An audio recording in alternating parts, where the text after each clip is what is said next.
Good morning મિત્રો, અત્યારે મેં બ્લોગ ચાલુ કર્યો છે અને અત્યારે અમારો નાસ્તો ચાલુ છે. ભાઈ શું વાર આવે છે નાસ્તા આપણે જોઈએ છીએ. ચાલો ભાઈ, મને શું નાસ્તો બનાવ્યો? વઘારેલી ખીચડી અને તુવેરનું શાક. એવું પપ્પા જાય છે. એવું પપ્પા કહેતા જાય હરી ભાત લે. પપ્પા સીધા જાય તું જા નહીં તો ચાલ જતા. આ જાય છે તો ખરા. માં તો પાછું ઓરાવે છે ને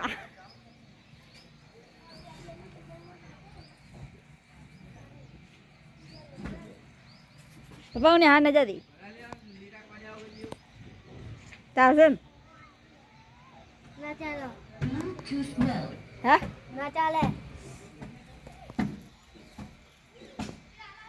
ચાલે પાણી ગરમ થઈ જાય. ચાલે ને પીલા કાઢવાના. પીલા કાઢવાના? બાબા પીલા કાઢવા તો ઘેર એવું નહીં હવે. કામે જવું પડશે. તાર જેવું હોય તો તને મોકલું યાર ને. હું હાને જતે ચાલશે. આપણે ઢોરો ચારવાનો જ છે. એવું? હા ચાલશે ને? હો વાહડો. મારી વિડીયો ગમે હોય તો લાઈક શેર કમેન્ટ કરવાનું ના ભૂલતા. Thank you.